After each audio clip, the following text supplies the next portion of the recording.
akan melanjutkan ke khalifah yang kedua, yaitu khalifah Umar bin Khattab radhiyallahu taala anhu. Mungkin kita langsung aja kepada Ustaz ya. Kepada Ustaz. Ya. Assalamualaikum. Bismillahirrahmanirrahim. Assalamualaikum warahmatullahi wabarakatuh. Alhamdulillahi ala ihsani wa syukru lahu ala taufiqihi wa amtinani wa asyhadu an la ilaha illallah wahdahu la syarika lahu ta'ziman li sya'nihi wa asyhadu anna Muhammadan abduhu wa rasuluhu da'ila ridwani. Allahumma salli alaihi wa ala alihi wa ashabihi wa ikhwani. Para jamaah Majelis Ta'lim Ma'had Babus Salam yang dirahmati oleh Allah Subhanahu wa taala, kita masih melanjutkan tentang silsilah para khulafaur rasyidin dan kita sekarang membahas tentang Al-Khalifah Ats-Tsani, yaitu khalifah yang kedua yang diberi gelar Amirul Mukminin, yaitu Umar bin Khattab radhiyallahu taala anhu. Abu Hafs Al-Faruq Umar ibn Khattab radhiyallahu taala anhu, yang Nabi sallallahu alaihi wasallam pernah berkata, "Iktadu bil ladaini min ba'di Abi Bakar wa Umar." Ikutilah dua orang setelahku, yaitu Abu Bakar dan Umar. Para salaf dahulu mengatakan, kana sahabah yu'allimuna abna'ahum hubba Abi Bakar wa Umar kama yu'allimunahum as-suwar minal Qur'an. Bagaimana para salaf dahulu mereka mengajarkan kepada anak-anak mereka untuk mencintai Abu Bakar dan Umar sebagaimana mereka mengajarkan surat-surat dalam Al-Qur'an, ya. Dan kita tahu bahwasanya dua khalifah ini sangat spesial, ya, dan dua khalifah ini yang paling di antaranya paling dibenci oleh orang-orang Syiah. Makanya di antara doa mereka, kalau mereka sedang berdoa, mereka mengatakan Allahumma al'an sonamai Quraisy. Kalau mereka berziarah kepada kuburan Abu Bakar dan kuburan Umar, maka mereka berkata Allahumma al'an sonamai Quraisy. Ya Allah, laknatlah dua berhala orang-orang Quraisy.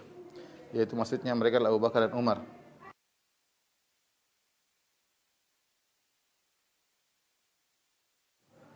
Mereka mengatakan Allahumma al'an sonamai Quraisy. Ya Allah, laknatlah dua berhala orang Quraisy, maksudnya Abu Bakar dan Umar. Kita beribadah kepada Allah dengan mencintai Abu Bakar dan Umar, mereka beribadah, ya, menganggap mereka beribadah dengan melaknat Abu Bakar dan Umar.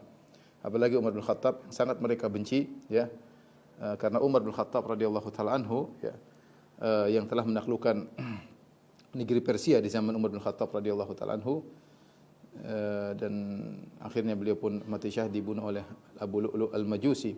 Yang kuburan Abu Lu'lu' Al-Majusi yang telah membunuh Umar ini benar-benar dikeramatkan, dipuja-puja di kota Kasan di Iran, ya, sampai disebutkan Baba Syuja'an, yaitu sang pemberani, sang jagoan, Abu Lu'lu' Al-Majusi yang telah berhasil membunuh Umar bin Khattab radhiyallahu taala anhu, dan mereka merayakan hari kematian Umar bin Khattab radhiyallahu anhu. Kita akan sampai penjelasan insyaallah taala. Siapakah Umar bin Khattab radhiyallahu taala anhu? Tentu kemuliaannya sangat banyak, akan kita jelaskan setelah ini insyaallah taala. Kita bicarakan dulu tentang nasab beliau, nasab Umar bin Khattab radhiyallahu taala anhu. Perhatikan sini, beliau bernama Umar ibn al-Khattab, ya. Jadi bapak beliau namanya Al-Khattab bin Nufail. Al-Khattab bin Nufail. Nufail ini adalah orang yang terpandang, Nufail bin Abdul Uzza, ya, orang yang terpandang di zaman kakek beliau. Orang-orang selalu bertahkim kepada Nufail, ya.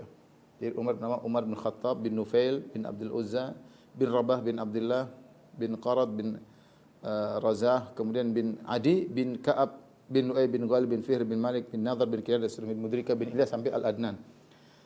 Nah, di sini perhatikan, Umar bin Khattab radhiyallahu anhu bernisbah kepada bin Adi. Makanya disebut dengan Banu Adi, ya, anak-anak daripada Adi, sehingga Umar dikatakan Umar Al-Adawi. Umar Al-Adawi, nisbah kepada kakek beliau yaitu Adi, ya. Umar Al-Adawi. Ini untuk membedakan, karena Quraisy sangat besar. Semua Quraisy adalah Nadhr. Ini adalah Quraisy. Perhatikan, perhatikan depannya Nadhr. Nadhr bin Kinana, inilah Quraisy. Semua yang merupakan keturunan Nadhr bin Quraisy, di bawahnya adalah semua orang Quraisy. Jadi Nadhr bin Kinana adalah Quraisy. Sehingga semua yang di bawah keturunan Nadhr bin Kinana maka semuanya adalah orang Quraisy. Maka untuk membedakan, karena mereka sangat besar, maka dinisbahkan kepada kakek mereka yang terkenal, yang membedakan satu dengan yang lainnya. Seperti Umar bin Khattab dinisbahkan kepada Adi, Bani Adi. dan Adi bin Ka'ab. Nah, kakek Nabi kembali kepada Ka'ab. Jadi Umar dan Nabi kakeknya bertemu di Ka'ab bin Lu'ay bin Ghalib bin Fihr bin Malik bin Nadar. Ketemu dengan kakek Nabi di Ka'ab, ya. Ka'ab. Inilah secara sederhana tentang silsilah Umar. Maka kalau kita mengatakan Umar ibn al-Khattab al-Adawi al-Qurashi, ya. Umar ibn al-Khattab al-Adawi karena dia keturunan dari Adi bin Ka'ab, dan al-Qurashi karena dia keturunan Nadhr bin Kinanah, ya. Nadhr bin Kinanah. Kemudian di antara saudara beliau adalah Zaid bin Amr bin Nufail. Zaid bin Amr bin Nufail, saya tulis itu Zaid bin Amr bin Nufail, yang terkenal sebagai salah seorang dari Al-Ahnaf. Al-Ahnaf maksudnya sudah menyuruh kepada tauhid dan tidak berbuat kesyirikan. Bahkan sebelum Nabi diangkat menjadi Rasulullah sallallahu alaihi wasallam, menjadi seorang rasul, Zaid bin Amr bin Nufail tidak berbuat kesyirikan, dan dia menyuruh orang untuk berjalan di atas jalan Nabi Ibrahim alaihissalam yang meninggalkan penyembahan terhadap berhala. Maka dia termasuk dari Al-Ahnaf atau Al-Hanifiyun, yang meskipun di masa fatrah dia tetap bertauhid kepada Allah Subhanahu wa taala. Dia adalah sepupunya Umar bin Khattab radhiyallahu taala anhu. Adapun ibu Umar bin Khattab, ibunya, ya perhatikan, ibunya adalah Hantamah, ya ini Hantamah bin Hashim ibn al-Mughirah al-Makhzumiyah, ya, dari Bani Makhzum. Yang ibunya Umar ini adalah sepupu dari Abu Jahal. Ya, perhatikan, sepupu. Karena Abu Jahal namanya Amr bin Hisham bin al-Mughirah. Perhatikan, Amr bin Hisham bin al-Mughirah. Jadi hubungan antara Umar dengan Abu Jahal dekat, ya, karena Umar ibunya dari Bani Makhzum, adapun bapaknya dari Bani Adi, ya. Umar ibunya dari Bani Makhzum, ya. Jadi Hantamah bintu Hashim ibn al-Mughirah, dan al-Mughirah ini kakeknya Abu Jahal sama, Amr bin Hisham ibn al-Mughirah. Sehingga dekat hubungan antara Umar dengan Abu Jahal. Kemudian Umar punya beberapa saudara yang sekandung, ya. Zaid ibn al-Khattab. Zaid ibn al-Khattab yang kalau tidak salah meninggal di Ma'rakatul Yamamah, kalau saya tidak salah ingat. Kemudian Fatimah bintul Khattab, yang keduanya masuk Islam sebelum Umar. Keduanya masuk Islam sebelum Umar, akan kita jelaskan sejarah mereka insyaallah taala.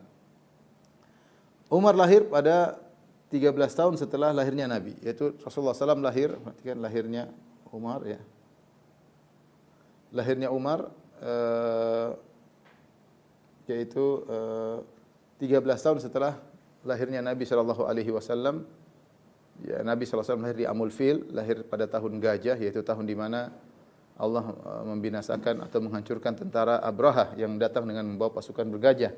13 tahun setelah itu Umar lahir. Yang kira-kira adalah 40 tahun sebelum hijrah, yaitu Umar lahir tahun 40 tahun sebelum hijrah Nabi sallallahu alaihi wasallam, ya. Makanya saya tulis ini 40 tahun qabla al-hijrah. Qafha maksudnya qabla al-hijrah. Kemudian jadi dia lebih muda daripada Nabi 13 tahun. Lebih muda daripada Nabi 13 tahun. Wafat tahun 23 Hijriah. Wafat tahun 23 Hijriah. Adapun gelar beliau adalah Al-Faruq. Gelar Umar adalah Al-Faruq, artinya sang pembeda. Pembeda. Maksudnya apa? Yufarriqullahu bihi bainal haqq wal batil. Di mana Allah membedakan antara hak dan kebatilan dengan Umar. Jadi antara Allah membedakan hak dan kebatilan dengan Umar. Dan kunyah beliau adalah Abu Hafs. Abu Hafs, meskipun beliau tidak punya anak namanya Hafs. Allah alam, ada yang mengatakan bahwasanya Hafs ini diambil dari Hafsah, dari putri beliau yang paling tua, Hafsah, sehingga dibeli nama dikunyahkan dengan Abu Hafs. Allah alam bisawab. Adapun istri Umar Umar bin Khattab radhiyallahu anhu menikah, total wanita yang beliau nikahi yang masih sama beliau maupun dicerai ada 7 orang. Kemudian juga beliau punya anak dari Ummu Walad. Ummu Walad itu budak yang kalau tidak salah 2 orang wanita yang beliau gauli, budak beliau, kemudian punya anak. 2 Ummu Walad dan punya anak dari Umar bin Khattab radhiyallahu anhu, 2 budak wanita. Adapun dari istri Ada 7. Ya, di antara 7 istri beliau tersebut adalah Zainab bintu Maz'un. Ya. Zainab bintu Maz'un yang ini merupakan saudara dari Utsman bin Maz'un. Ya, Utsman bin Maz'un yang terkenal ahli ibadah. Utsman bin Maz'un radhiyallahu ta'ala anhu punya saudari namanya Zainab bintu Maz'un, menikah dengan Umar bin Khattab radhiyallahu anhu dan punya beberapa anak, di antaranya Abdullah Al-Akbar, itu Abdullah bin Umar yang terkenal yang sering meriwayatkan hadis. Abdullah bin Umar ini kita sering bilang Ibnu Umar. Abdullah bin Umar. Ada Abdurrahman Al-Akbar. Kenapa disebut Al-Akbar? Al-Akbar karena Umar punya anak dari istri yang lain atau dari wanita yang lain juga namanya Abdullah, sehingga dibedakan, ada Abdullah Al-Akbar, ada Abdullah Al-Asghar. Ya. Kemudian juga Abdurrahman Al-Akbar. Karena Umar punya anak, kalau tidak salah ada 3 namanya Abdurrahman. Abdurrahman Al-Akbar, kemudian ada yang Al-Awsat yang tengah, dan Al-Asghar. Kemudian putri beliau Hafsah, Ummul Mukminin Hafsah, istri Nabi sallallahu alaihi wasallam, Ummul Mukminin. Disinilah hubungan dekat dengan Umar dengan Nabi sallallahu alaihi wasallam karena putri Umar Hafsah bintu Umar adalah istri Nabi sallallahu alaihi wasallam. Kemudian di antara juga istri-istri beliau ada Mulaika punya anak Ubaidillah, kemudian ada juga anak istri beliau Ummu Kulthum bintu Ali. Ini yang perlu kita perhatikan, Ummu Kulthum bintu Ali bin Abi Thalib. Ummu Kulthum ini adalah putri dari pernikahan antara Ali bin Abi Thalib dengan Fatimah. Dengan Fatimah radhiyallahu taala anha. Sehingga Ummu Kulthum ini saudaranya Hasan dan Husain, saudarinya Hasan dan Husain. Satu lagi kalau tidak namanya Muhsin ya. Tapi intinya Ummu Kulthum ini adalah putrinya Ali bin Abi Thalib radhiyallahu taala anhu yang kemudian menikah dengan Umar bin Khattab radhiyallahu taala anhu dan punya anak 2, pertama namanya Zaid Al-Akbar, yang kedua namanya Ruqayyah.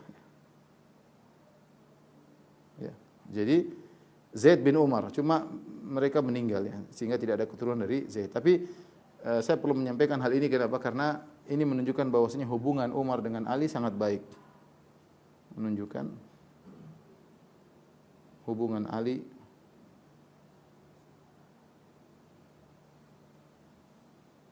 sangat baik.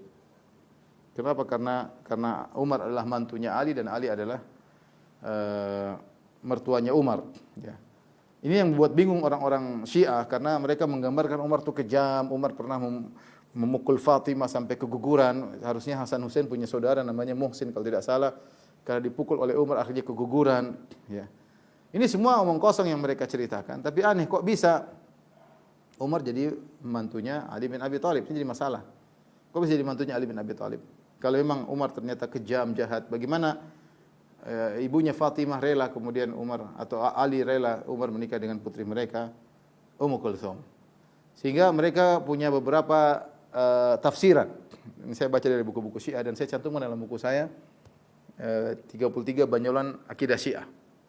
Tafsiran mereka tentang kisah ini terjadinya pernikahan antara Umar dengan Ummu Kulthum ini muskilah bagi mereka, problem besar. Mereka tafsirkan pertama bahwasanya Ali bin Abi Thalib takut. Ali bin Abi Thalib takut sehingga dia terpaksa menikahkan putrinya dengan Umar. Kalau tidak dia akan dibunuh. Jadi mereka menggambarkan Ali penakut. Dan ini hal yang menurut saya adalah mencela Ali bin Abi Thalib. Ali bin Abi Thalib seorang pemberani, tidak pernah takut. La yakhafu fillahi laumata laim. Tidak pernah takut celaan orang, tidak pernah takut, bahkan dia pemberani. Ali bin Abi Thalib yang pernah mengorbankan dirinya untuk tidur di tempat tidur Nabi sallallahu alaihi wasallam, berselimutkan dengan selimut Nabi sallallahu alaihi wasallam ketika Nabi berhijrah, ya agar Nabi selamat, ya agar dia disangka Nabi kalau bisa jadi dibunuh dengan tiba-tiba. Dialah Ali bin Abi Thalib yang kisah peperangannya melawan Amr bin Hud dalam perang Khandaq, ya. Dialah Ali bin Abi Thalib yang melawan Marhab dalam perang perang Khaybar. Jagoan Ali bin Abi Thalib. Ya. Dia yang mengatakan annalladzi sammatni ummu Haidarah kalaithi ghabatin karihil mandhar. Akulah yang ibuku menamakan aku dengan Haidarah, ya. Seperti singa hutan yang mengerikan penampakannya. Ya, Ali bin Abi Thalib dalam perangan jagoan. Ya. Kemudian ternyata dia bilang dia takut sama Umar. Sebelumnya takut sama Abu Bakar, tidak berani merebut kekuasaan. Harusnya dia yang jadi khalifah setelah Nabi, tapi kemudian Abu Bakar merebut kekuasaan dari Ali bin Abi Thalib radhiyallahu taala majma'in. Kemudian takut lagi di zaman Umar, takut sampai ketakutan dia menikahkan putrinya dengan Umar. Ini suatu hal yang tidak logis. Padahal orang Syiah menuduh Umar setan, menuduh Umar sebagai orang yang punya kelainan jiwa, yaitu dia waliyadzubillah sangat tidak enak didengar, tapi begini, mereka menuduh Umar seorang yang kayak bencong, tidak bisa tenang kecuali kalau disodomi ya. Bagaimana kemudian kalau Umar kondisinya seperti itu, kemudian Ali bin Abi Thalib menikahkan Umar dengan putrinya Ummu Kulthum. Ini khurafat yang dibuat oleh orang Syiah. Mereka sulit menerima kenyataan pahit ini. Bagaimana Ali, Umar yang mereka bilang setan, bahkan dalam sebagian buku lebih parah daripada Fir'aun kata mereka. Ternyata Umar menikah dengan Ummu Kulthum, putrinya Ali bin Abi Thalib. Jadi tafsiran pertama kata mereka Ali ketakutan. Tafsiran kedua mereka sebutkan bahwasanya ada jin wanita yang menyamar menjadi Ummu Kulthum. Menjadi Ummu Kulthum. Ini juga aneh. Kalau dia menyamar jadi Ummu Kulthum, kenapa kemudian punya anak namanya Zaid bin Khattab, kemudian Ruqayyah? Ini semua khurafatnya orang-orang Syiah ya. Khurafatnya orang Syiah. Jadi yang benar hubungan antara Umar dengan Ahlul Bait hubungan baik, sebagaimana hubungan Abu Bakar dengan Ahlul Bait juga baik. Terlebih lagi anaknya Umar, putrinya Umar, Hafsah adalah istri Nabi sallallahu alaihi wasallam ya. Hubungan yang baik digambarkan buruk oleh orang-orang Syiah dengan berita-berita dusta yang mereka sampaikan. Yang jadi masalah Zaid bin Umar ini termaktub dalam buku-buku mereka, di antara buku Al-Kafil Al-Kulaini, yaitu semacam Sahih Bukhari menurut orang-orang Syiah. Baik, inilah sekilas tentang nasab Umar bin Khattab radhiyallahu taala anhu. Jadi Umar dari sisi ayah dari Adawi, dari sisi ibu Makhzum, dari Bani Makhzum, dan punya kedekatan dengan Abu Jahal, punya kedekatan dengan yang kita sebutkan tadi. Inilah silsilah nasab Umar bin Khattab radhiyallahu taala. Setelah ini kita akan bahas tentang keutamaan Umar bin Khattab radhiyallahu anhu. Mudah-mudahan nanti masalah sejarah Umar kita sampaikan pada pertemuan berikutnya. Sekarang kita fokus akan bahas tentang keutamaan Umar bin Khattab radhiyallahu taala anhu.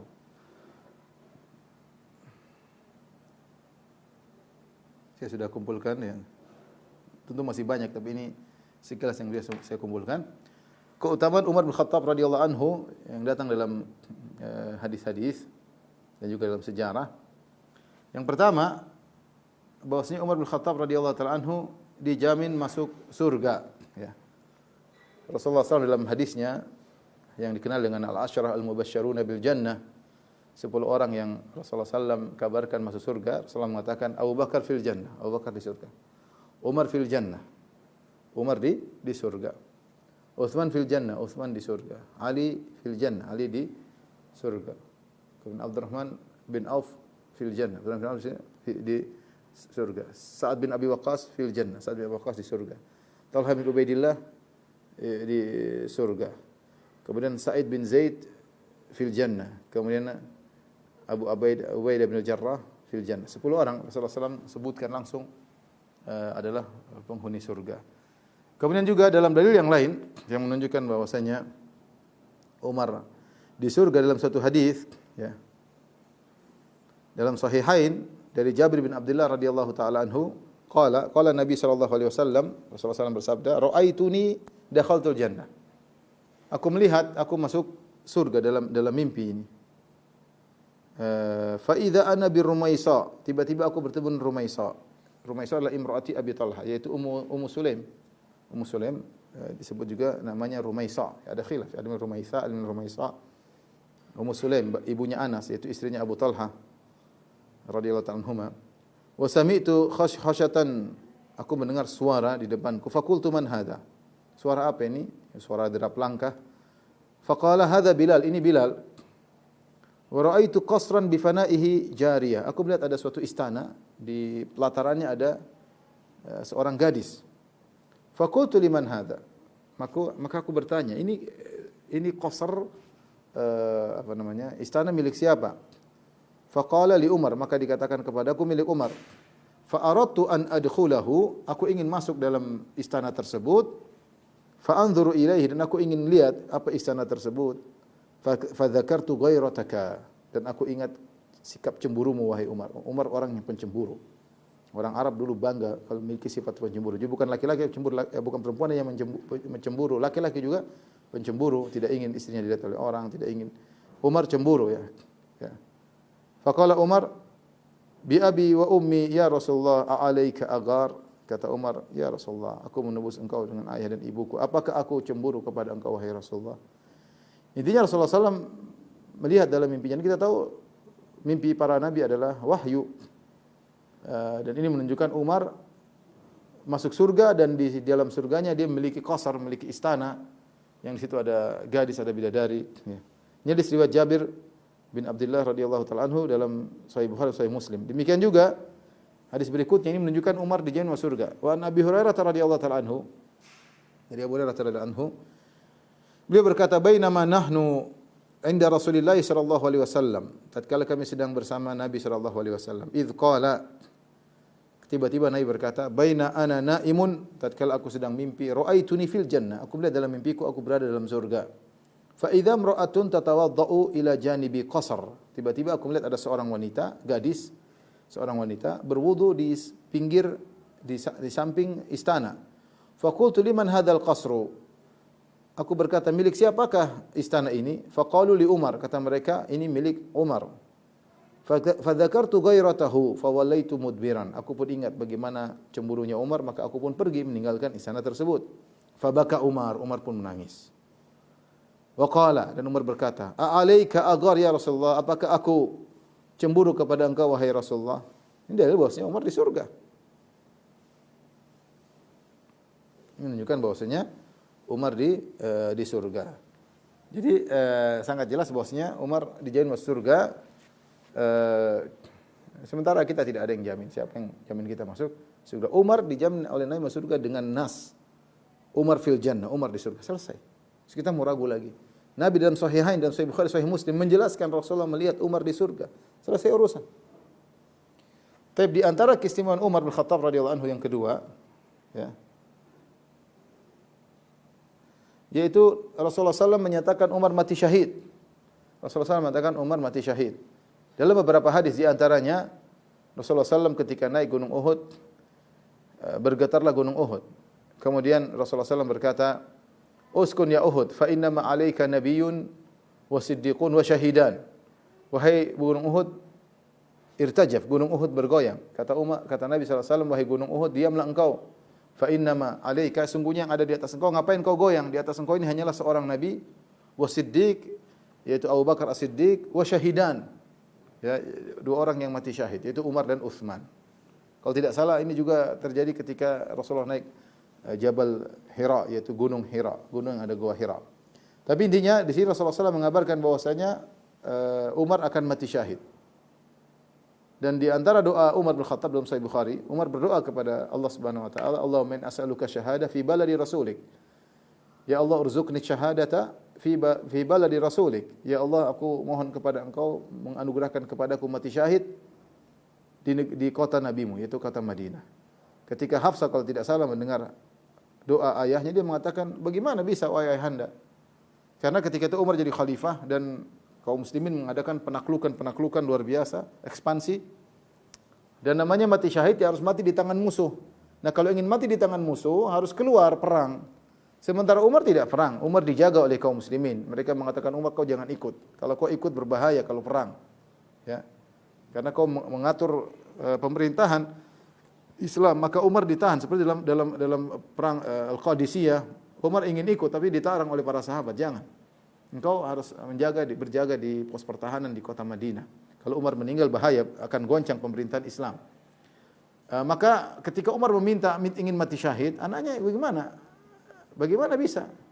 Tapi ketika Umar berdoa dan Umar dikabulkan doa, maka Allah kabulkan permohonan Umar bin Khattab radhiyallahu anhu. Maka datanglah Abu Lu'lu' al-Majusi. Kemudian akan kita sebutkan kisahnya nanti secara lengkap insyaallah taala. Intinya ketika Umar sedang salat subuh jadi imam dan dia dengan curangnya, dengan penakutnya, kemudian dia pun menikam Umar bin Khattab radhiyallahu anhu 3 kali, maka matilah Umar radhiyallahu anhu. Setelah itu dalam beberapa waktu kemudian beliau meninggal mati syahid. Ini menunjukkan bahwasanya Umar telah mencapai derajat yang tinggi, derajat syahadah. Derajat syahadah. Kemudian di antara keistimewaan Umar bin Khattab radhiyallahu anhu, keutamaan Umar bin Khattab radhiyallahu anhu. Umar bin Khattab radhiyallahu anhu idenya ya, sering disetujui oleh Allah Subhanahu wa taala. Disetujui oleh Allah Subhanahu wa taala. Dan ini disyaratkan oleh Nabi sallallahu alaihi wasallam dari hadis Abu Hurairah radhiyallahu anhu. Nabi sallallahu alaihi wasallam pernah berkata, "Laqad kana fi man kana qablakum min bani Israil rijalun yukallamuna min ghairi an yakunu anbiya." Dahulu sungguhnya ada orang-orang sebelum kalian dari Bani Israel, ya. Orang sebelum kalian dari Bani Israel, orang-orang yang diberi ilham dan mereka bukan nabi. Fa iyyakum min ummati minhum ahadun fa Umar. Kalau ada salah seorang dari umatku yang seperti diberi ilham oleh Allah meskipun dia bukan nabi, maka orang itu adalah Umar. Bahkan dalam sebagian riwayat kata Nabi sallallahu alaihi wasallam, "Lau kana nabiyyun ba'di lakana Umar." Kalau ada nabi setelahku, maka akan jadi nabi adalah Umar bin Khattab radhiyallahu taala anhu, ya.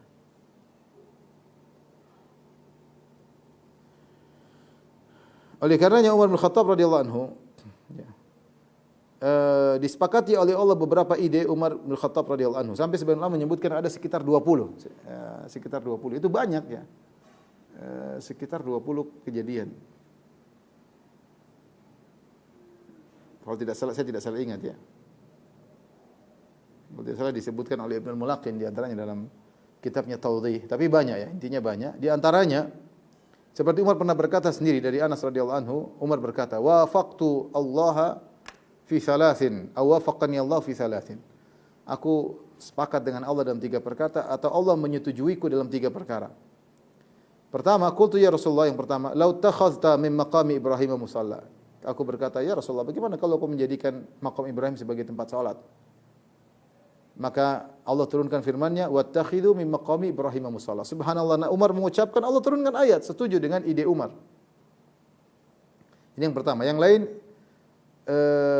Umar berkata, "Ya Rasulullah, yadkhulu alaikal barru wal fajir." Ya Rasulullah, rumahmu itu kadang dimasuki oleh orang yang baik, orang yang jelek, yang fajir, yang tukang maksiat. "Falau amarta ummahatil mu'minin bil hijab." Bagaimana kalau engkau menyuruh istri-istrimu pakai hijab biar tidak diganggu, ya. Fa anzalallahu ayatal hijab, maka Allah pun turunkan ayat tentang hijab. Subhanallah, Allah turunkan ayat sesuai dengan ide Umar bin Khattab radhiyallahu taala anhu. Qala wa balaghani mu'atabatan Nabi sallallahu alaihi wasallam ba'dha nisaihi. Sampai kepadaku kabar bahwasanya Nabi menegur istri-istri beliau, sebagian istri beliau. Fadakhaltu alaihim, maka aku pun menegur istri-istri beliau karena aku dengar Nabi menegur mereka. Qultu, aku berkata kepada istri-istri Nabi, "Intahaitunna aw la yubaddillanna Allahu rasulahu sallallahu alaihi wasallam khairan minkunna." Aku berkata, hendaknya kalian berhenti wahai istri-istri Nabi, jangan menyakiti Nabi sallallahu alaihi wasallam, jangan mengganggu Nabi sallallahu alaihi wasallam. Atau Allah akan menggantikan istri-istri untuk Nabi yang lebih baik daripada kalian. Hatta ataitu ihda nisaihi qalat, sampai aku datangi salah seorang dari istri Nabi dan dia protes ketika Umar menegur. Dia protes, dia berkata, "Ya Umar, ma fi Rasulullah sallallahu alaihi wasallam ma ya'idhu nisa'u hatta ta'idhuhunna anta?" Wahai Umar, sudah cukup. Apakah Rasulullah tidak cukup nasihatnya sehingga kau harus ikut campur, ikut nasihati kami? Jadi sebagai istri Nabi protes. Karena Umar tegur. Umar tegurnya dengan keras. Kalian berhenti, jangan gitu lagi. Kalau enggak Allah akan gantikan istri lebih baik daripada kalian. Sampai istri Nabi ada yang mengatakan, "Ya Umar, tidak cukupkah nasihat Rasulullah kepada kami? Kenapa engkau harus ikut campur urusan keluarga kami?" Ya. Maka Allah menurunkan firman-Nya, "Asa rabbuhu in talaqakunna ayyubdilahu azwajan khairum minkunna muslimatin mu'minatin qanitatin taibatin abidatin saihatin thayyibatin wa abkara." Kata Allah dalam surat Tahrim ayat 5, dan bisa jadi Rabb Muhammad sallallahu alaihi wasallam, jika Rasulullah SAW menceraikan kalian, Allah akan gantikan baginya istri-istri yang lebih baik daripada kalian, yang muslimat, yang ini sifat-sifat. Subhanallah. Di sini Umar, Allah setuju pada Umar dengan 3 perkara, ya. Di antara yang lain yang kita sebutkan juga kisah ketika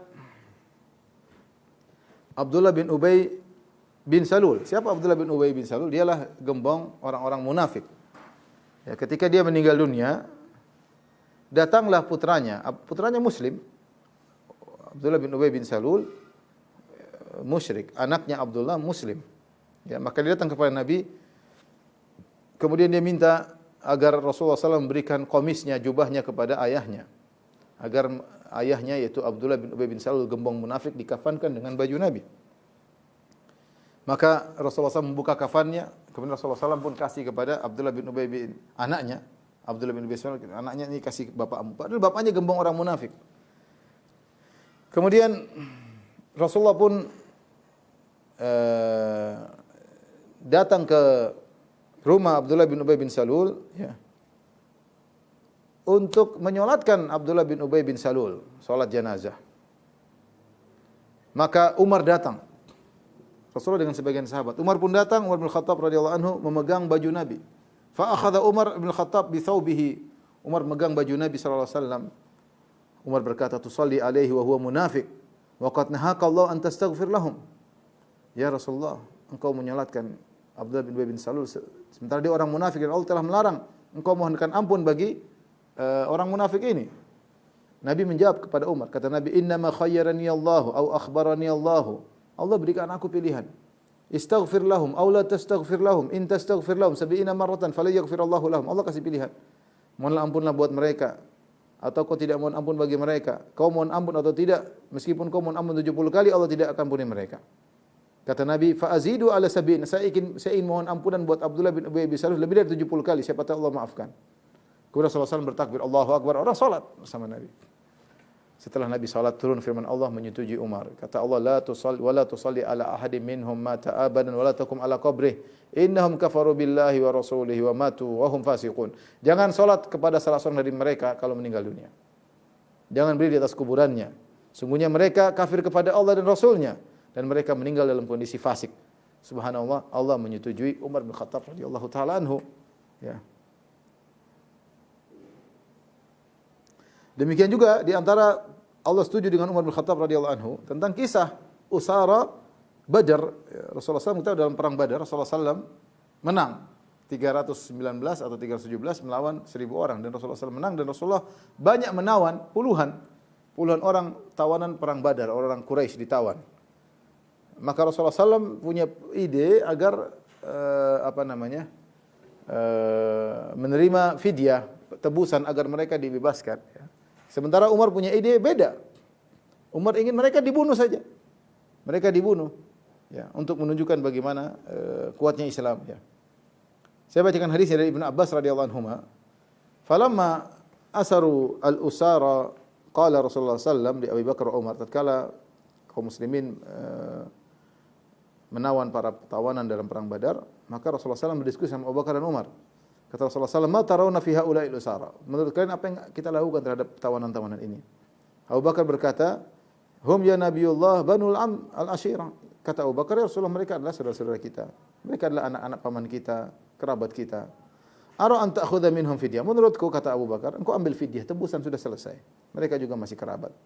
Fatakunu lana quwwatan 'alal kuffar, dan fidyah tadi bisa menjadi kekuatan bagi kita, yaitu modal kita. Fa asallahu an yahdiyahum lil Islam. Siapa tahu Allah kasih hidayah kepada mereka. Jawaban yang indah dari Abu Bakar. Ambil saja, nanti kita punya kekuatan dengan siapa tahu mereka dapat hidayah. Rasulullah SAW bertanya kepada Umar, "Ma tara ya Ibn al-Khattab?" Belum ada wahyu datang kepada Nabi. Menurut Anda bagaimana wahai Ibn al-Khattab?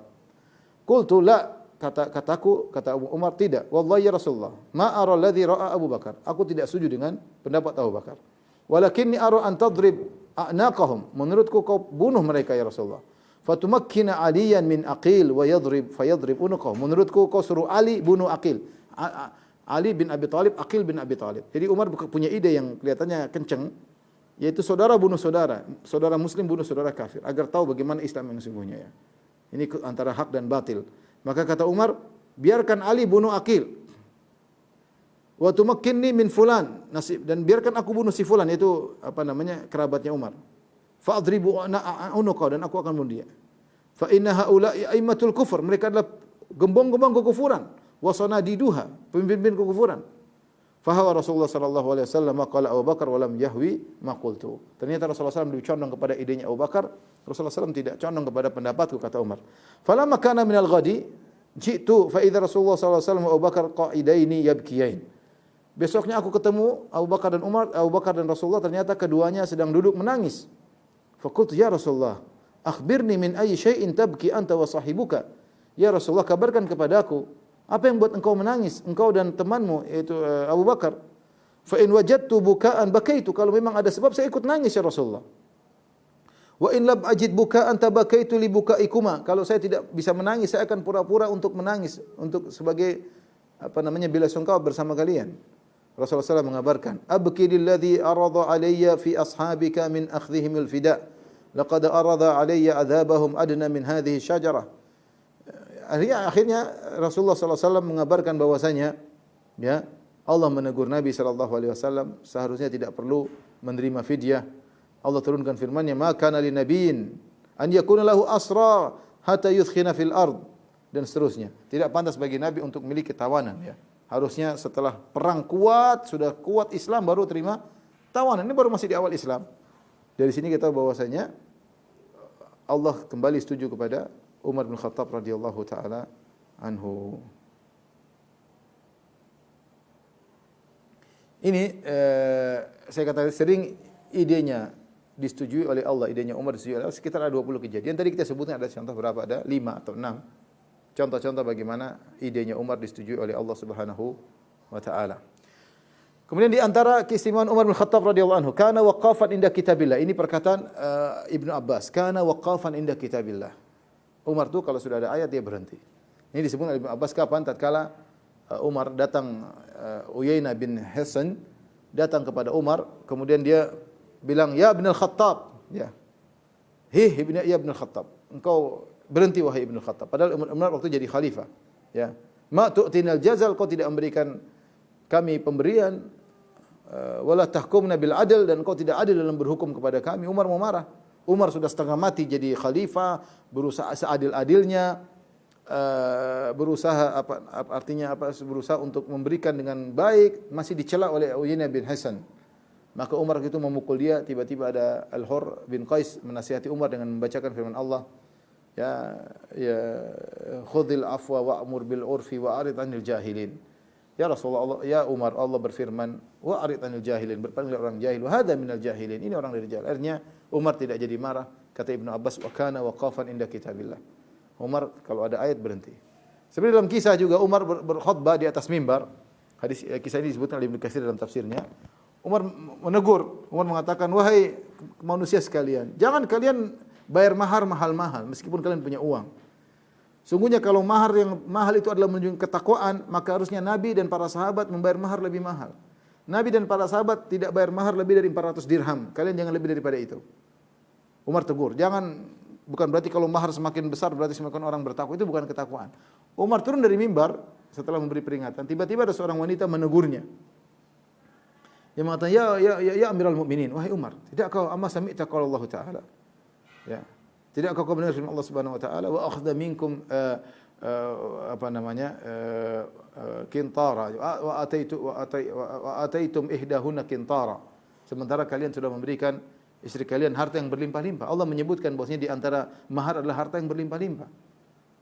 Subhanallah, Umar mengatakan, An-nas afqahu min Umar, orang-orang lebih pandai daripada Umar. Umar langsung naik mimbar lagi, dia tegur, saya tadi ralat. Tadi saya melarang kalian, saya tidak larang lagi. Ya Umar, subhanallah, kalau ada ayat dia berhenti, dia tidak mau melanggar ayat-ayat Allah Subhanahu wa taala. Kemudian di antara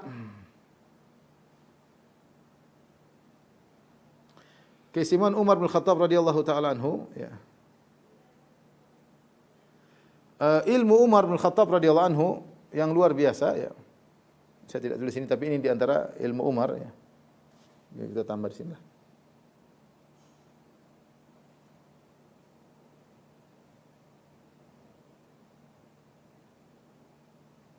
Ilmu Umar, ya, dan agama Umar yang dipuji oleh Nabi. Dalam satu hadis kata Rasulullah sallallahu alaihi wasallam, baina ana naimun idh ra'aitu qadhan utitu bihi fihi laban. Ketika saya tidur, saya bermimpi, tiba-tiba ada secangkir susu diberikan kepadaku. Fasyaribtu, aku pun fasyaribtu minhu, aku minum dari cangkir yang isi susu tersebut. Hatta inni la ara ar-rayya yajri fi adfari. Kata Nabi sallallahu alaihi wasallam, aku melihat bahwasanya dahagaku hilang. Itu puas dari minum, ya, kenyang dari air tersebut sampai terlihat di kuku-kukuku. Yaitu aku minum yang banyak, minum dari gelas tersebut yang banyak. Thumma ataitu fadli Umar bin Khattab. Kemudian sisa dari gelasku tadi saya kasihkan kepada Umar. Subhanallah. Sisa susu tadi yang saya minum sampai puas saya berikan kepada Umar. Qalu fama awwalta dzalika ya Rasulullah? Apa takwil Anda ya Rasulullah terhadap mimpi Anda tersebut? Kata Rasulullah, al-ilmu, ilmu. Artinya Rasulullah SAW punya ilmu yang luar biasa. Dan Umar mengambil ilmu Nabi dari gelas yang sama. Umar mengambil ilmu, jadi Nabi memuji ilmu Umar. Nabi memuji ilmu Umar radhiyallahu taala anhu. Ini contoh. Hadis yang lain, jadi ilmu Nabi, ilmu Umar dari sumber yang sama. Makanya jadi dikatakan dalam hadis kata Rasulullah SAW, Inna Allah ja'ala al-haq fi lisani Umar yantiqu bihi. Allah menjadikan kebenaran di lisannya Umar dan Umar berucap dengan kebenaran tersebut. Dalam hadis yang lain dari hadis Abu Sa'id Al-Khudri radhiyallahu taala anhu, beliau berkata, sami'tu Rasulullah SAW yaqul, aku mendengar Rasulullah SAW berkata, baina ana naimun ra'aitu an-nas uridu alayya wa alaihim qumusun. Ketika aku mimpi, dalam tidur aku mimpi, aku melihat orang-orang dihadapkan di hadapanku, para sahabat di hadapanku, dan mereka pakai gomis, pakai jubah. Faminha ma yablughu thudiyya, di antara mereka ada yang komisnya cuma sampai di sini. Ya, artinya dari atas cuma sampai di sini rupanya. Wa minha ma yablughu duna dzalik, dan ada yang komisnya lebih panjang lagi sampai di bawah. Ya. Wa urida alayya Umar ibn al-Khattab wa alayhi qamisun yajtarruhu. Dan aku diperlihatkan Umar bin Khattab, ternyata dia pakai gomis panjang sampai isbal, sampai dia geret-geret komisnya. Qalu fama awwaltahu ya Rasulullah? Apa takwil Anda ya Rasul, tafsiran terhadap mimpi ini? Kata Rasulullah SAW, ad-din. Baju tersebut gambaran daripada agama. Artinya agamanya Umar luar biasa. Sampai melebihi tubuhnya, sampai digeret-geret Umar, makanya Umar dikenal orangnya syadid. Dia kencang, tapi dia kencang terhadap dirinya. Sebelum dia tegas sama orang lain, dia tegas pada dirinya. Sebagian orang sama orang bilang apa? Timbangan ganda, ya. Sama orang kencing, sama dia tidak. Orang seperti itu. Sama orang kencing luar biasa, sama dia tidak. Umar sebelum kencing sama orang, dia kencing sama dirinya. Umar bin Khattab radhiyallahu taala anhu kencing sama dirinya masalah agama, tegas, wara. Luar biasa Umar bin Khattab radhiyallahu taala anhu. Tapi di antara keistimewaan Umar bin Khattab radhiyallahu taala anhu, beliau yang pertama, perhatikan nomor 5 ya. Beliau yang pertama memunculkan kalender Hijriyah. Sebagaimana disebut oleh Ibnu Katsir dalam Bidayah wa Nihayah, kisahnya ketika ada seorang mengadu kepada Umar bahwasanya ada temannya belum bayar kewajibannya padahal sudah jatuh tempo di bulan Sya'ban. Maka mereka menghadap Umar, kemudian Umar berkata, "Benar sudah jatuh tempo?" "Sudah ya Umar. Karena ini sudah bulan Sya'ban." Kata Umar, "Mana? Ini ada tulisannya di bulan Sya'ban, ada buktinya." Kata Umar, "Sya'ban yang mana? Sya'ban tahun ini apa Sya'ban tahun sebelumnya atau Sya'ban tahun setelahnya, tahun depan?" Tidak ada tertulis tahun, cuma tertulis bulan. Dan bulan Hijriyah yaitu bulan Muharram, Safar, Rabiul Awal, Rabiul Tsani, Jumadil Ula, Jumadil Ukhra, Rajab dan Sya'ban, Ramadan, kemudian Syawal, Dzulqa'dah, Dzulhijjah ini sudah dikenal di zaman jahiliyah. Zaman itu sudah ada. Tetapi tahun tidak ada. Sehingga mereka sering kalau menyebutkan tahun mereka mengatakan tahun gajah, ada peristiwa besar seperti Rasulullah SAW lahir Amil Fil. Rasulullah SAW lahir pada tahun gajah. Karena mereka tidak punya nomor tanggalan, nomor tahun. Maka Umar ketika terjadi peristiwa ini, kemudian dia mengumpulkan para sahabat.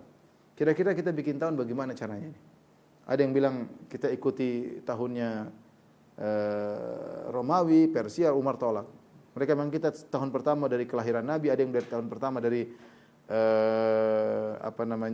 diangkatnya Nabi menjadi seorang Nabi. Ada beberapa ide, ternyata Umar setuju tahun pertama adalah hijrahnya Nabi sallallahu alaihi wasallam. Tahun pertama adalah tahun hijrahnya Nabi. Maka sejak itu ada tanggal Hijriyah, tanggalan Hijriyah. Dan ini penting. Ya, karena tahun Hijriyah mengingatkan kita kepada proses hijrah. Dari terbelakangnya Islam menjadi jayanya Islam. Bagaimana pengorbanan para sahabat dari Mekah menuju Madinah, meninggalkan harta, meninggalkan kekayaan, meninggalkan tanah kelahiran, meninggalkan kerabat demi untuk tersebarnya Islam. Tahun Hijriyah. Yang pertama kali buat adalah Umar bin Khattab radhiyallahu anhu dengan persetujuan para sahabat. Di antara keistimewaan Umar, dia yang menghidupkan salat tarawih. Ya. Salat tarawih, Rasulullah SAW melaksanakan salat tarawih. Dalam hadis disebutkan 3 kali Rasulullah SAW salat tarawih bersama para sahabat. Kemudian pada hari berikutnya Rasulullah SAW salat sendiri. Para sahabat nunggu untuk Rasulullah salat tarawih. Rasulullah SAW tidak salat tarawih. Rasul bertanya, kata Rasulullah, aku tahu kalian kemarin hadir, tapi aku khawatir kalau aku melanggengkan nanti diwajibkan dan itu berat bagi kalian. Rasulullah SAW tidak ingin salat tarawih jadi wajib. Akhirnya Rasulullah SAW sempat berhenti salat tarawih. Di zaman Abu Bakar, salat tarawih tidak berjalan karena Abu Bakar sibuk 2 tahun, cuma menjadi khalifah 2 tahun, dan dia sibuk untuk mengembalikan stabilitas kaum muslimin. Banyak pemberontakan, banyak orang-orang murtad, banyak nabi-nabi baru, pengikutnya banyak puluhan ribu, sehingga terjadi peperangan-peperangan. Ketika Abu Bakar wafat, Umar kemudian menjadi khalifah dan kondisi stabil. Umar suatu malam pergi ke Masjid Nabawi di bulan Ramadan, dia lihat orang-orang salat tarawih sendiri-sendiri. Ada yang salat sendirian, ada yang cuma rahtu, yaitu cuma 6-7 orang, ada yang cuma bertiga, ada yang cuma berdua. Jadi mereka tersebar di Masjid Nabawi. Maka Umar punya ide bagaimana kalau digabungkan. Dipimpin oleh seorang imam, Ubay bin Ka'ab. Maka Umar berkata dalam ucapannya yang emas, dia mengatakan, nikmatil bid'atu hadhihi. Sebaik-baik bid'ah adalah ini. Maksudnya bid'ah sesuatu yang diadakan lagi namun sudah disyariatkan, ya. Ini bid'ah secara bahasa kata para ulama. Karena salat tarawih sudah ada di zaman Nabi SAW, dan ketika itu juga mereka sudah melaksanakan salat tarawih, tapi cuma sedikit-sedikit. Ada yang 7 orang, ada yang 3 orang. Ya, Umar punya ide biar lebih enak digabung semuanya. Sejak itulah kemudian salat tarawih berjalan sampai saat ini. Yang bikin ide adalah Umar bin Khattab radhiyallahu taala anhu. Kemudian di antara keistimewaan Umar bin Khattab radhiyallahu anhu adalah futuhat Islamiyah. Di zaman Umar banyak. Umar berkuasa sekitar 20 tahun, ya. Dari tahun 3 Hijriah sampai tahun 23, 20 tahun beliau berkuasa. Sehingga beliau bisa menyusun, menata, menjadikan Islam semakin luas. Di zaman beliau banyak ekspansi, banyak penaklukan, di antaranya Mesir ditaklukkan oleh Umar di zaman Umar, kemudian Persia, Fathul Iraq, ya, Ma'rakatul Qadisiyah di zaman Umar, kemudian Madain, banyak ya kota-kota di Persia ditaklukkan oleh Umar sehingga runtuhlah Persia.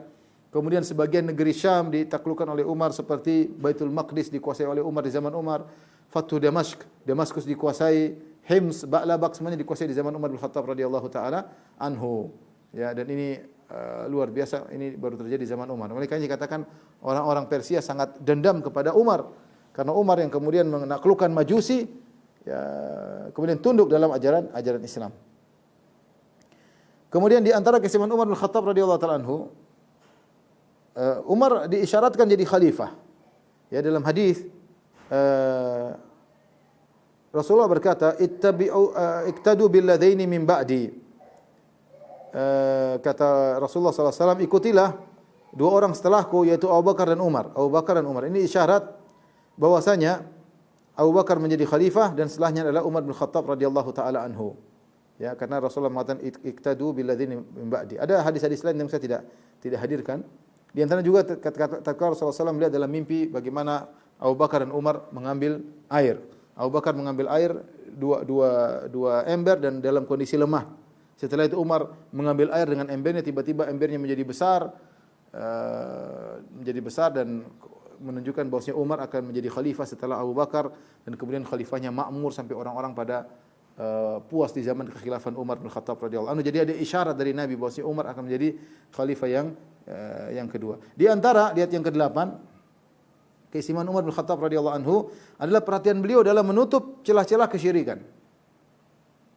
Ada beberapa kisah yang disebutkan oleh para ulama. Yang pertama kisah Nabi Daniel ketika penaklukan kota Tustar, mereka mendapati ada kuburan mayat yang masih utuh, tidak rusak sama sekali. Kalau mereka dalam kesulitan, mereka keluarkan mayat tersebut, maka turun hujan.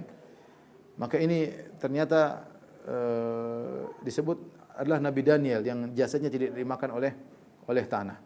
Maka Umar ketika dikabarkan hal tersebut, Umar khawatir orang akan berlebihan kepada dia dan akan disembah dan macam-macamnya. Maka Umar menyuruh di siang hari atau di malam hari digali kuburan banyak.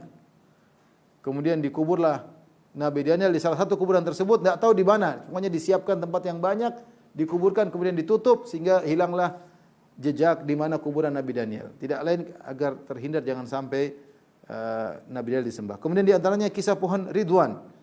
Pohon Ridwan yang Allah sebut dalam Al-Qur'an, laqad radiyallahu 'anil mu'minina idh yubayyi'unaka tahta asy-syajarah fa'alima ma fi qulubihim. Ketika pohon Ridwan yang di situ para sahabat membaiat Nabi sallallahu alaihi wasallam ketika perjanjian Sulh Hudaybiyah. Yang mereka membaiat Nabi siap untuk mati membela Rasulullah sallallahu alaihi wasallam. Yang baiat Nabi kira-kira 1.400 atau 1.500 orang. Yang kata Nabi sallallahu alaihi wasallam, la yadkhulun nar man bay'ani tahta syajarah. Tidak ada yang masuk neraka orang yang baiatku di bawah pohon ini kecuali satu orang munafik ya. Para sahabat disebutin dalam Al-Quran pohon tersebut. Laqad radhiyallahu 'anil mu'minin idh yubayyi'unaka tahta syajarah. Sungguh Allah telah ridha kepada kaum mukminin tatkala mereka membaiat engkau di bawah sebuah pohon. Pohon tersebut hanya pohon Ridwan. Orang-orang mulai datang beribadah di situ. Umar suruh tebang pohon tersebut. Umar suruh tebang pohon tersebut. Ketika musim haji berikutnya, sahabat kalau tidak salah Ibnu Umar berkata, kami tidak tahu lagi di mana tempat pohon tersebut. Kami tidak sepakat. Ada yang mengatakan di sini, mengatakan di sini, tapi intinya jejaknya hilang. Pohon Ridwan tersebut hilang. Ini yang dilakukan siapa? Umar, agar orang-orang tidak macam-macam di situ. Demikian juga ketika di musim haji ada suatu tempat Rasulullah SAW pernah sholat di situ. Sebagian orang dan Rasulullah sholat itu bukan sengaja, tapi qadarullah pas datang waktu sholat, Rasulullah sholat kebetulan di situ. Bukan menyengajakan tempat situ tempat berkah, tidak, kebetulan Rasulullah lewat, Rasulullah salat di situ sallallahu alaihi wasallam. Maka sebagian orang ada yang sengaja nunggu waktu salat di situ agar bisa salat di situ, nunggu waktu zuhur, nunggu waktu asar, maka Rasulullah disampaikanlah kepada Umar pun marah. Kata Umar, "Innama ahlaka man kana qablakum ittiba'u athari anbiya'ihim." Dulu orang-orang binasa gara-gara mengikuti jejak seperti ini. Ini tidak dianjurkan. Beda dengan tempat yang Rasulullah sengaja untuk sholat situ, berarti tempat situ berkah. Seperti Masjid Nabawi, Masjidil Haram. Adapun ini Nabi cuma numpang lewat, kemudian Nabi kebetulan sholat situ, jangan dianggap tempat itu tempat spesial. Umar tegur. Contoh lagi, diantaranya Umar melengsarkan Khalid bin Walid. Khalid bin Walid, di zaman Umar, menjadi pemimpin peperangan, menang beberapa kali, berturut-turut. Sehingga timbul khawatir Umar ada akidah yang keliru, yang mengatakan kalau ada Khalid kita menang, ada Khalid kita menang. Maka Umar melengsarkan Khalid agar menjaga akidah kaum muslimin, agar mereka tidak bertumpu kepada Khalid, tapi bertumpu kepada Allah Subhanahu wa taala. Kemudian di antara contoh yang lain yaitu perkataan Umar terhadap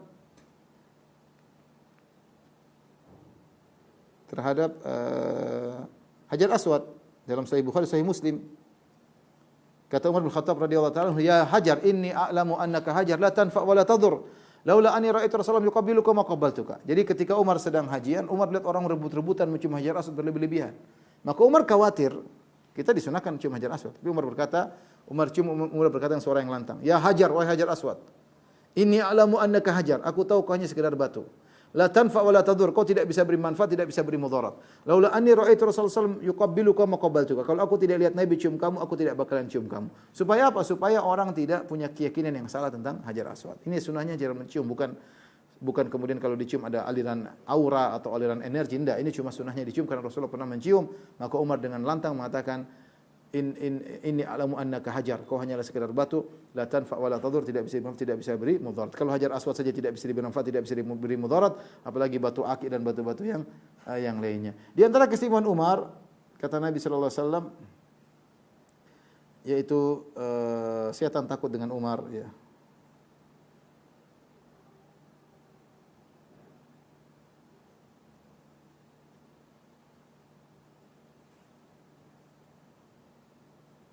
Dalam Sahih Bukhari ya.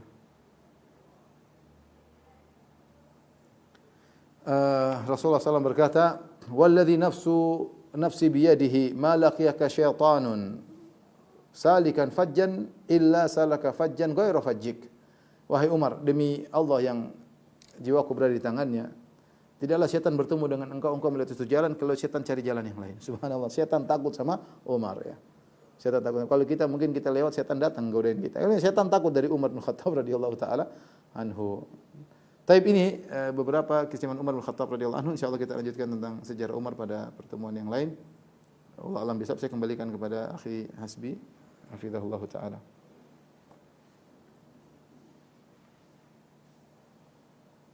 Kita masuk tanya jawab dulu.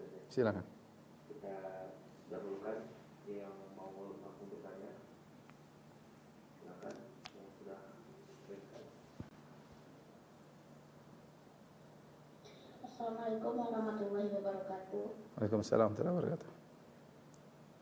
Izin bertanya Ustaz. Silakan.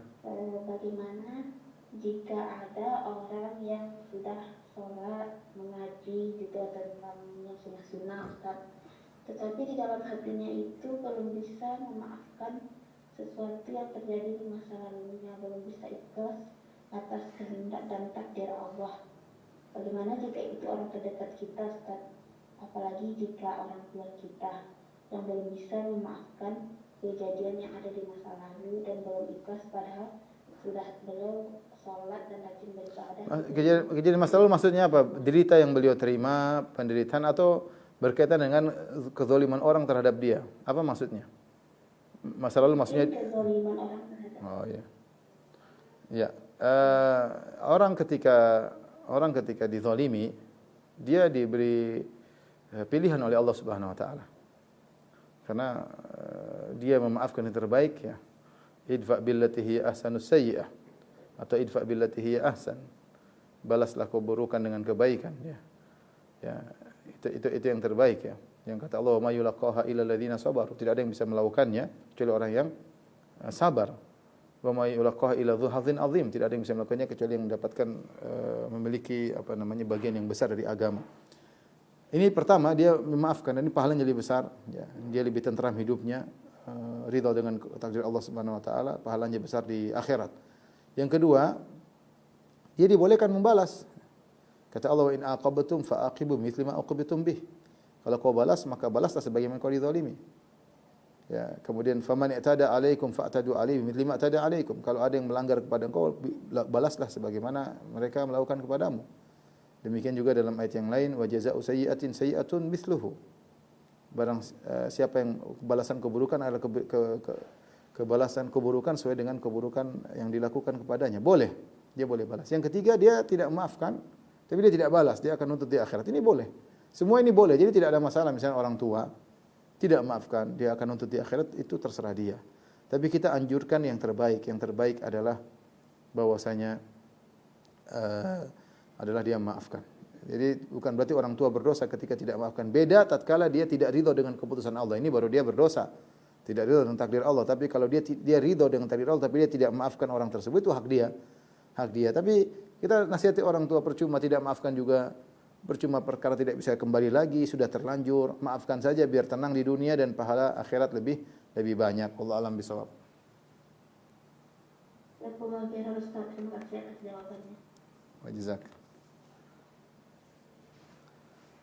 Baik, kita lanjut yang kedua.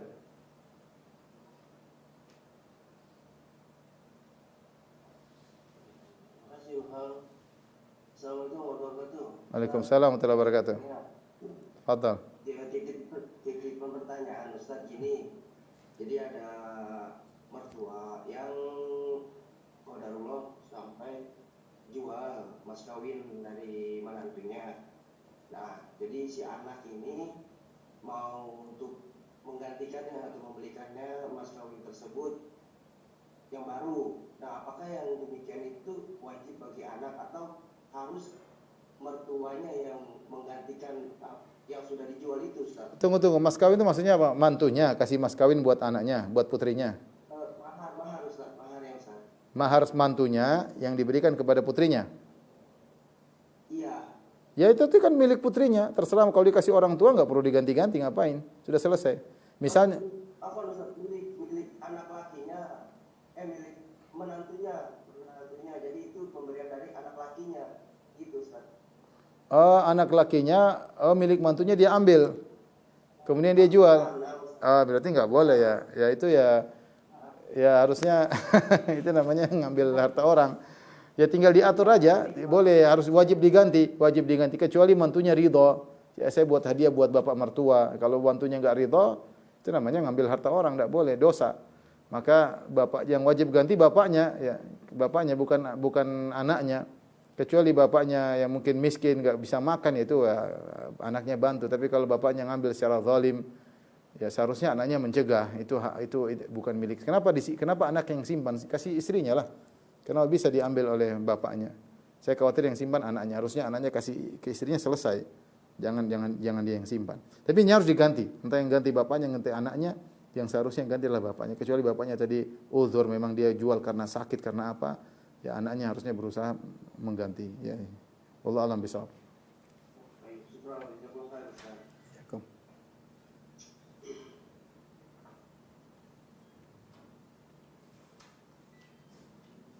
Silakan.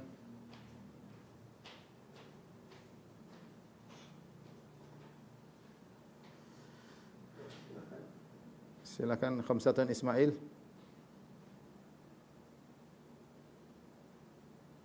Ya Ustaz, benar. Ya, Masya Allah. silakan.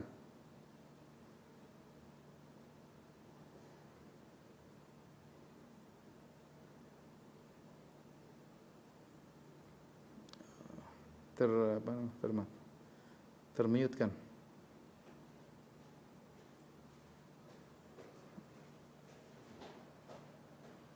Iya.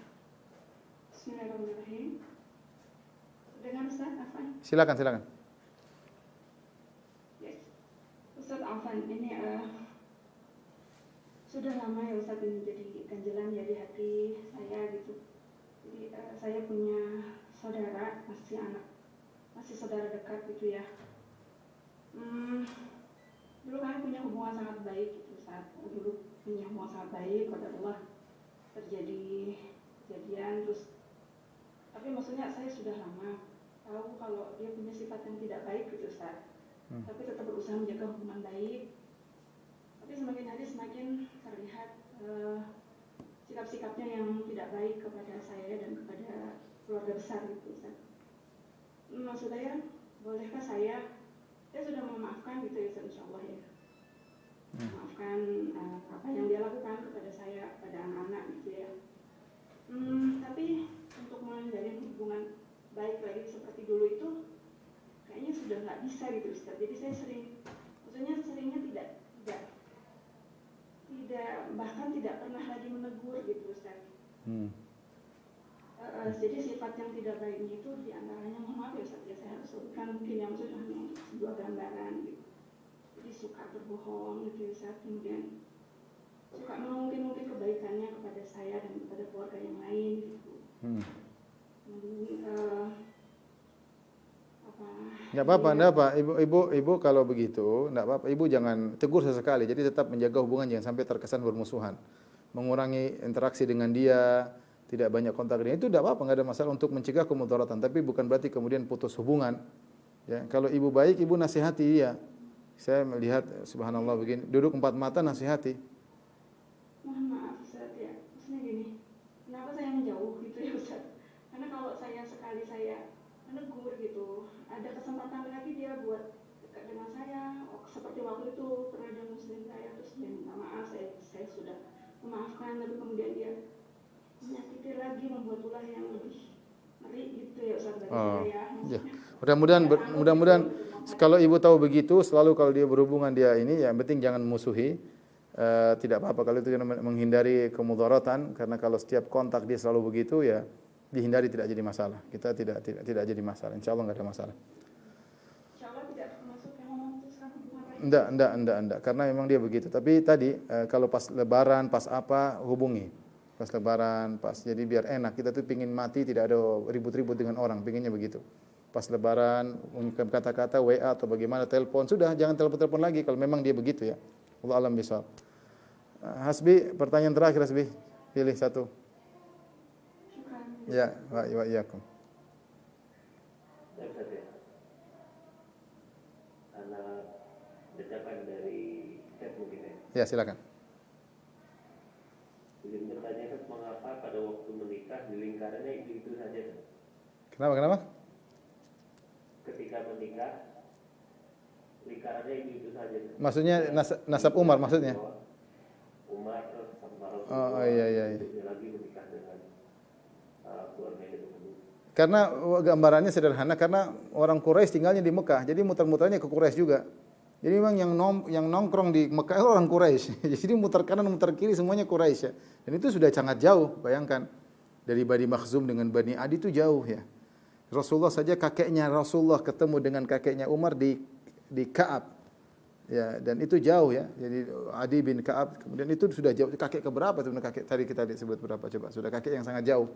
Jadi sebenarnya tidak terlalu dekat. Ya, kalau bukan langsung sepupu langsung, dia ketemu kakeknya jauh sekali ya.